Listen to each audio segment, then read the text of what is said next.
आइए कहानी एक्सप्रेस के साथ एक सफर पर, जहां हर स्टेशन पर मिलेगा आपको एक ऐसा अनुभव जो आपके दिल को छू जाएगा।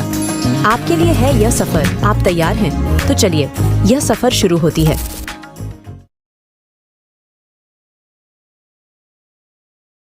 दिव्या घर पहुंची ही थी कि उसने देखा उनकी स्कूल की दोस्त सुमी आई हुई है। दिव्या कॉलेज में द्वितीय वर्ष की छात्रा है और सुमी भी शहर के अन्य कॉलेज में द्वितीय वर्ष की छात्रा है। कॉलेज अलग अलग होने के कारण दिव्या का सुमी से मिलना न के बराबर होता था, इसलिए वह सुमी को आज अपने घर देखकर ठिठक गई थी कि आज सुमी मेरे घर पर किस लिए आई है। दोनों सहेलियां आपस में मिलीं। इधर उधर की बातों के पश्चात सुमी मुख्य मुद्दे पर आई। उसने दिव्या से कहा, चलो दिव्या, तुम्हारे कमरे में चलते हैं, मुझे तुमसे कुछ पूछना है। दिव्या उसे लेकर अपने कमरे की ओर गई। सुमी ने कहा, दिव्या, तुम्हें मयंक याद है, जो तुम्हारी गली के 2 गली छोड़कर रहता है?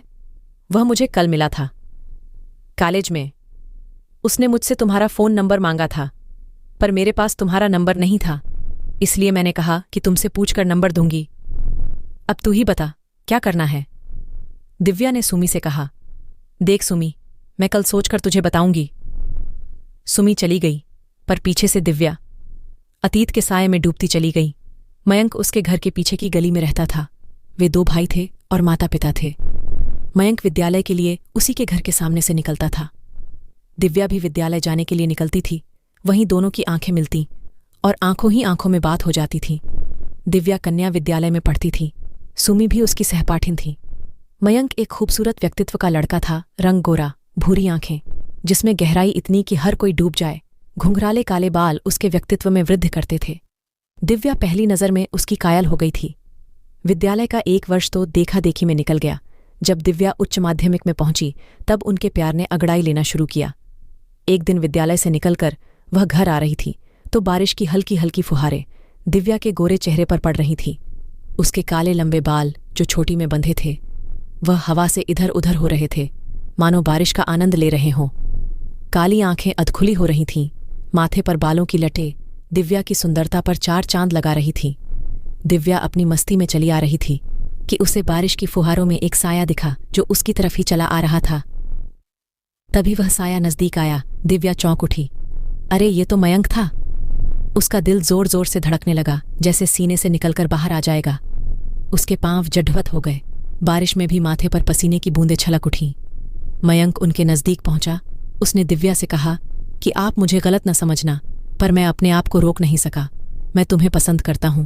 तुम यदि मुझे पसंद करनी हो तो कल इसी जगह मुझसे छुट्टी के वक्त मिलना। ये कहकर मयंक चला गया। दिव्या अभी भी बारिश में अवाक खड़ी थी। वह असमंजस में थी कि वह क्या करे। उसे शायद कमसिन उम्र का पहला प्यार मिल गया था, जो उन्हें अंदर तक हिलाकर चला गया था। यात्रीगण, कृपया ध्यान दें।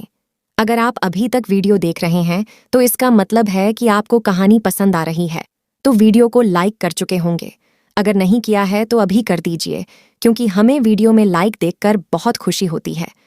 आशा करता हूं कि आपने कर दिया होगा। चलिए फिर कहानी में आगे बढ़ते हैं। अब वह अपने आपे में नहीं थी। चल कहीं रही थी तो पैर कहीं पड़ रहे थे। जैसे तैसे घर पहुंची, कपड़े बदले। माँ ने कहा, दिव्या खाना लगा दूं, पर दिव्या ने कहा, माँ भूख नहीं है, बाद में खा लूंगी। अब तो उसकी भूख प्यास नींद सब गायब हो चुकी थी। अगले दिन वह विद्यालय जाने के लिए तैयार हुई। अपने आप को प्यार से निहारा। वह पहली बार खुद को इतने ध्यान से देख रही थी। पढ़ाई में भी उसका मन नहीं लगा। विद्यालय में भी उसे कल बारिश का वो पल याद आ रहा था। मयंक की छवि बार बार उसकी आंखों के सामने आ जाती।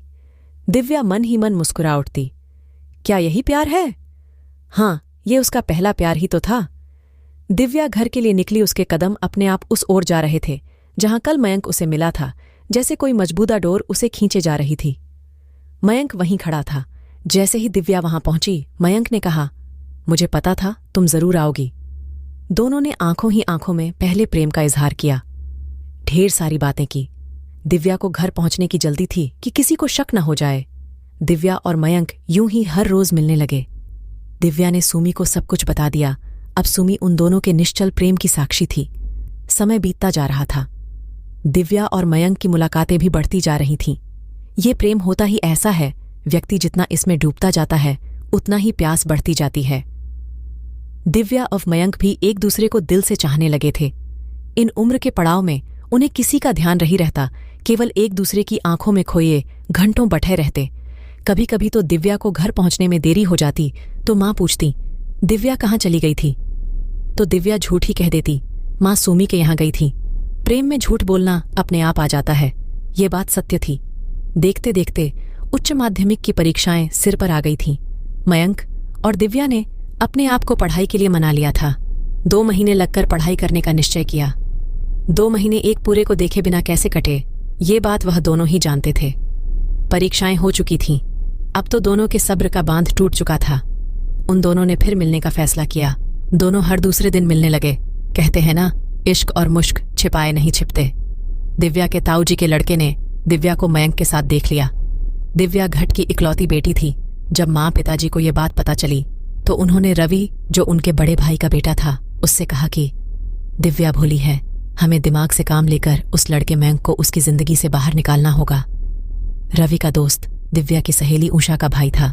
रवि ने अपने दोस्त को दिव्या और मयंक के बारे में बताया और उसे कहा कि तुम्हें मेरा एक काम करना होगा जिससे मयंक और दिव्या के रिश्ते में दरार आ जाए। रवि के दोस्त ने ऐसे ही किया। उसने उषा को, जो दिव्या की कक्षा में ही पढ़ती थी और उसके घर के नजदीक रहती थी, उसे झूठ ही कह दिया कि मयंक एक झूठा लड़का है और उसकी अन्य लड़कियों से भी दोस्ती है। वह उसे, दिव्या को, बहका रहा है और इस्तेमाल कर रहा है। उषा ने यह सब बातें सुनी तो उसने दिव्या को बताने का फैसला किया। वह तुरंत ही दिव्या के घर गई और उसे मयंक के बारे में सारी जानकारी दी जो उसने अपने भाई से सुनी थी। अब तो दिव्या का दिमाग यह बातें सुनकर सुन्न हो चुका था। वह जट-ध्वत हो गई। उसका दिलो दिमाग यह मानने को तैयार ही नहीं था। उसने मयंक से मिलने की ठानी। अगले दिन निश्चित समय स्थान पर वे दोनों मिले। मयंक सब बातों से अनभिज्ञ था, इसलिए वह दिव्या से उसी गर्मजोशी से मिला जैसे वह मिला करता था। पर दिव्या का पारा 7वें आसमान पर था। वह मयंक के पास पहुंची और बोली कि तुम्हारी किन किन लड़कियों से दोस्ती है? तुम वफा के काबिल नहीं हो। तुमने मुझे धोखा दिया है, अब मुझे कभी मत मिलना। यह कहकर दिव्या जाने लगी तो मयंक ने उसे रोका और पूछा, मेरी गलती क्या है? तुम मुझे ऐसे छोड़ कर नहीं जा सकती। पर दिव्या बिना कुछ बताए और सुने वहां से चली गई। कहते हैं कि जब प्रेम में विश्वास न हो तो प्रेम ज्यादा देर तक नहीं टिक सकता। मयंक और दिव्या के रिश्ते के साथ भी यही हुआ। उस समय फोन तो नहीं हुआ करते थे, तो उन दोनों का संपर्क पूरी तरह टूट गया था। मयंक को बिना गलती की सजा मिल रही थी। धीरे धीरे समय व्यतीत होता रहा। 1 वर्ष देखते ही देखते निकला गया। दोनों अलग अलग कॉलेज में थे। मयंक दिव्या से मिलने आता भी था तो दिव्या नजर फेरकर राह बदल लेती। प्रथम वर्ष पूरा हो चुका था। मयंक ने अब फैसला किया कि वह पता लगाएगा कि उनके बारे में किसने यह अफवाह फैलाई है। मयंक ने सुमी से पूछा तो सुमी ने कहा कि तय का उषा मिलने आई थी। दिव्या से पता नहीं क्या कहा, तब से दिव्या चुपचाप है। मयंक कुछ कुछ समझ गया था। वह उषा से मिला और उससे इस बारे में बात की। उषा में उसे अपने भाई से मिलवाया जिसने उससे मयंक के बारे में झूठी खबर दी थी। बस फिर क्या था? मयंक को सारी असलियत का पता चल चुका था। अब वह रवि के पास पहुंचा और उनसे बात की। उसने कहा, रवि भैया, मेरा कसूर क्या था जो आपने मेरे बारे में इतनी झूठी बातें दिव्या को बताई? मैं दिव्या से सच्चे दिल से प्यार करता हूं, उसका जीवन साथी बनना चाहता हूं। मैं किसी काबिल बन जाऊं तभी दिव्या का हाथ उनके पिताजी से मांगता, पर इसके पहले आपने हम दोनों में दरार डाल दी। आप किसी से भी मेरे बारे में पूछते तो कोई भी मुझे गलत नहीं बताता। रवि एक समझदार लड़का था। उसने मयंक की बात सुनी और समझी। उसने कहा, आई एम सॉरी मयंक, मुझे तुमसे बात करनी चाहिए थी। खैर, अब मैं तुम्हारे साथ हूं और वादा करता हूं कि यह रिश्ता मैंने तोड़ा है तो मैं ही इसे जोड़कर रहूंगा। मैं अपने चाचा दिव्या के पिताजी से बात करूंगा। रवि अगले दिन दिव्या के घर गया। दिव्या के पापा से मंपक के बारे सारी बातें बताई कि मयंक भले घर का लड़का है, उच्च घराने का है, दिव्या को सदैव खुश रखेगा। दिव्या के पिताजी ने कहा कि वे सोचेंगे फिर जवाब देंगे। वहां दिव्या इन सब बातों से बिल्कुल अनभिज्ञ थी। जब सुमी उसके पास आई तब उसने मयंक के बारे में बताया। अब तक दिव्या अतीत से बाहर आ चुकी थी। अब तक तो दिव्या के घर फोन लग चुका था। अगले दिन सुमी फिर आई उसने मयंक और रवि के बीच हुए बातचीत के बारे में बताया और मयंक निर्दोष है यह भी बताया। सुमी ने दिव्या को मयंक के घर का फोन नंबर दिया और कहा, बात कर लेना अपने चाँद से। यह कहकर सुमी चली गई। दिव्या पश्चाताप की अग्नि में जला उठी। अब तो वह मयंक से मिलने को उत्सुक हो उठी। उसने फोन किया, मयंक से कहा, मयंक, मैं तुमसे इसी समय मिलना चाहती हूं। वह निकल पड़ी घर से उससे मिलने को। आज भी हल्की हल्की बारिश हो रही थी। मयंक वहीं खड़ा था जहां वह अक्सर उससे मिला करता था। दिव्या को आज भी वह पहली मुलाकात लग रही थी जब ऐसी ही बारिश थी। दोनों मूक बने खड़े रहे। दोनों ने एक दूसरे को गले लगा लिया था। इस बारिश की बूंदों में उनके मन का विषाद धूल चुका था। बारिश के धुंधलके में अब एक परछाई नजर आने लगी। पूरी वीडियो देखने के लिए आपका बहुत बहुत धन्यवाद। अगर आपको हमारी कहानियां पसंद आ रही हैं तो वीडियो को लाइक करें और हमें आपकी मदद की बहुत ज़रूरत है। हमारे चैनल में सब्सक्राइबर बहुत कम है, तो हमारे साथ जुड़िए, हमारे चैनल को सब्सक्राइब करिए।